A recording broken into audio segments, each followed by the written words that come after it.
Yesterday, Rupert Lowe launched Restore Britain, a cross-party movement that is designed to advance what I'm just going to call based right-wing politics in British public life and in British politics, but also to more broadly shift the culture to talking in the way that we want to talk about the issues that actually need to be solved.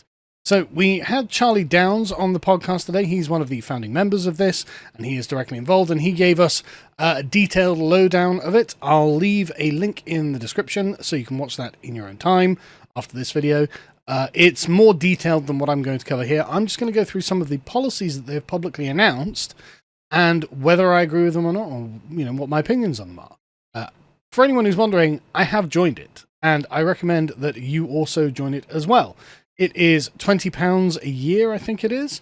So it's not exactly a huge amount of money, but it's completely worth it to help fund and get up into the stratosphere something really big and useful that has a strong voice. Rupert is not only a parliamentarian, but he's the most effective parliamentarian.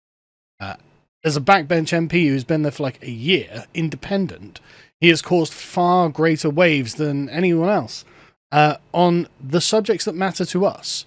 And so I strongly recommend you join them. The website itself is I think it's Restore Britain, restorebritain.org.uk. So go and join that. I'll leave a link in the description as well. And so, yeah, I thought I'd go through just some of the things. So obviously it's an explicitly anti-woke movement. It's going to carpet bomb wokery. So just expunge wokery is, I think, the plan. And yes, I think we should do that. Obviously, that's step one on day one. Purge the civil service, purge the NHS, purge all of the institutions that are funded by the state, thereby the people, of woke politics. It's not that the people in private life, if a private business wants to have woke politics, you go fill your boots. But the public doesn't have to pay for it. And that's the most important thing. The next thing is ban the burqa. Now, this is not necessarily controversial. It's actually that lots of countries, as they point out, have banned the burqa already.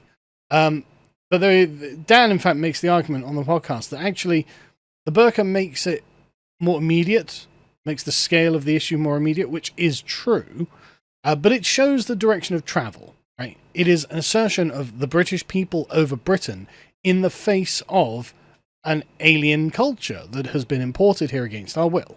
And that is a good start.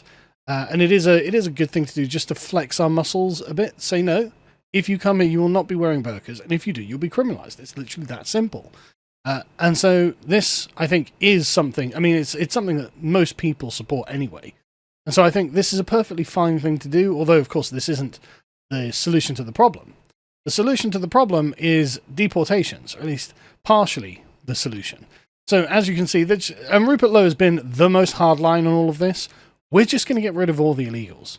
There are nearly 2 million illegal immigrants living in Britain, costing us billions every year. Now, that number is definitely understated, but that's like the official figures.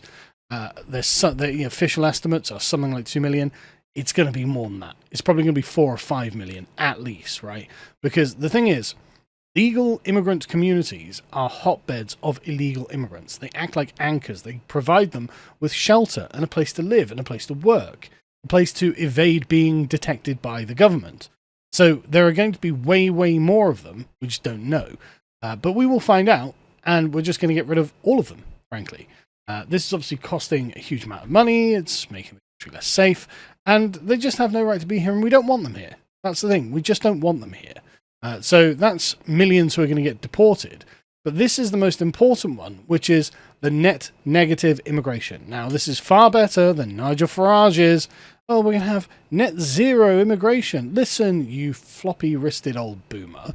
The numbers have to go down. Right? The Boris wave has to go back. In fact, look, they say it. The Boris wave must be reversed. They should never have come here. Boris opened the floodgates and allowed them to come here, millions of them to come here, to make the Financial Times like him.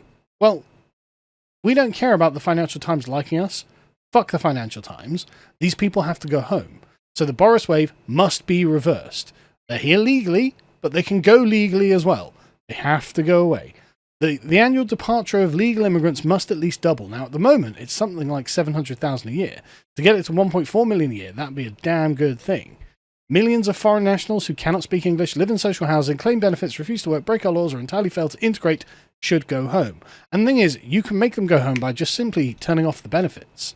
If you make it so that only people born in Britain will ever be eligible for claiming benefits, well, most of these are going to go home, right? They're just going to go home. Communities that fail to integrate will just go home. Rupert Lowe got in trouble for saying that anyone who knew about the grooming gangs, not just was involved in them, who knew, should be deported, denaturalized and deported. And if that meant whole communities going, then so be it. He got in a lot of trouble for that, but a lot of people agree with him. I particularly agree with it. And that's, again, one of these things where it just has to be most of them going home. And the ones that are coming in, we can have a very specific, narrowly targeted immigration system coming in. Now, I personally just want zero immigration. I think that if immigration was the answer to the problems, then we would have solved it by now. But it's clearly not, so it's not. But as a more moderate compromise position, we can have a very small number of people coming in and a very large number of people going out, and that will put the country on the correct trajectory into the future. Unlike at the moment, where the trajectory is we get swamped with foreigners forever. This just has to be the case. And for the foreseeable future, right? No time limit. They just have to go back, and this is just the way things are going to be. Obviously, the channel migrants just has to be put to an end to. Just all deported. Millions of foreigners who didn't integrate have to go back. Defunding the BBC. Now, this is actually a surprisingly popular position. Maybe not so much with a bunch of boomers who get their news entirely from the BBC, but, sorry, why the hell should I have to pay for this? Right? This is something that happened 100 years ago now. Like this, the BBC 100 years ago was something that people all had to pay for because it was just the only thing around, right? But we're not in that world anymore. We don't live in the kind of unitary nation that has a hegemonic culture. And actually, a lot of people don't really want to fund the BBC. The BBC is not treating people fairly. It is not editorially neutral. There is not, there's not a far left program and then a far right program directly after it so that everyone gets to air their views. This is not how it works.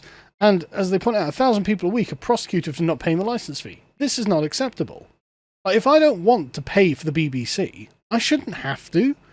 And if the BBC is so great, as we're constantly being told, then surely it can exist on the free market and compete like everyone else. People can voluntarily pay a license fee if they want, in the same way that I voluntarily pay a license fee to watch Netflix. If this is the world we're in now, and you need to keep up. I like the way they framed this. Once a symbol of national identity, the BBC now lectures its audience and treats traditional British culture with contempt. Never a truer word spoken. It's nothing to do with me now, and I don't want to have to pay for it, and many people feel the same, and good. Absolutely good. It's woke, it's out of touch, does not reflect the majority of decent British people. Could not be more true. So defund it, as in, stop the taxpayer from being forced to pay for it. Have it so it's voluntary. If people want to pay for the BBC, you pay for the BBC like any other streaming service, because that's what it's been reduced to. So, this is a drum that I have been banging for a long time. And guys, is this not the most base thing you've seen coming out of British mainstream politics in a long time? Like, this is being run by a sitting MP, right? Restore the death penalty. This is a point I've made many times. The British public, at least half of them, when you just ask, would you like the death penalty back? They say, yeah. And then when you change the question, what about for terrorists? 60%, yeah. What about for child murderers? 67%, yeah. And so, why are the MPs like, no, we don't care? Because it was a foreigner who was a member of the Labour Party in the 1960s who got the death penalty abolished. The British public never wanted to abolish the death penalty because the death penalty is an intrinsic aspect of English morality. If you do something so monstrous, I mean, you see Axel Ruder-Cabana in the background here, right?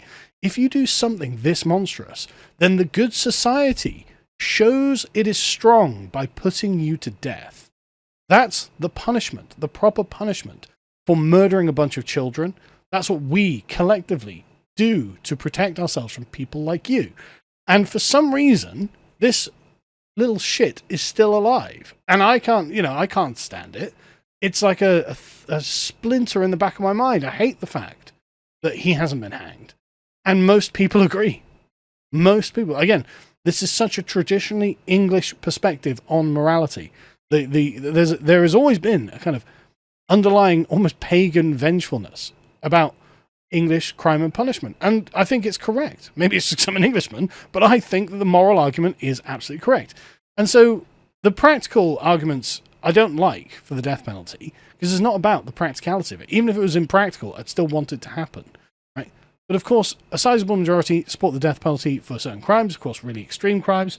And so exceptional circumstances demand exceptional measures. We should absolutely bring back the death penalty. We never wanted to get rid of it in the first place.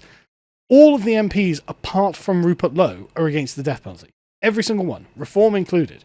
All of the MPs are to the left, radically, on the death penalty than the British public.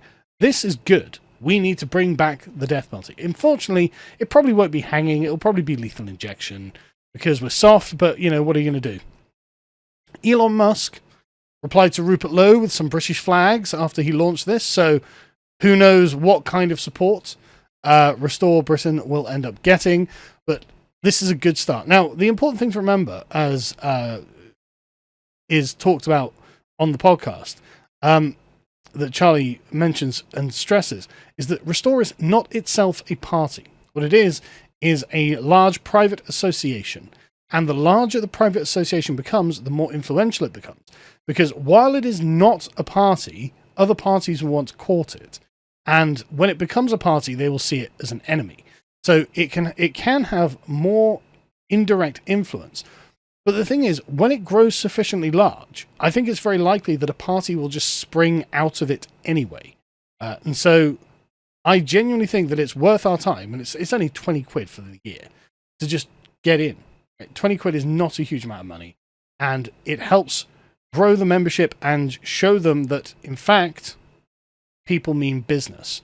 And the last thing is they've begun announcing an advisory board, and one of the people they've got on is David Starkey. Now, I like David Starkey, and he's been one of the few people who has been actually writing the issues. Now, I won't say I've had no influence on that. I mean, every time I meet David Starkey, we're often at a social function, I'm drunk, and I'm like, David, it's England. England is dying, we have to do something. But you'll notice on his YouTube channel how much radically towards being pro-England he has become. Because I think that he's seeing the things that I'm seeing, which is the slow death of England.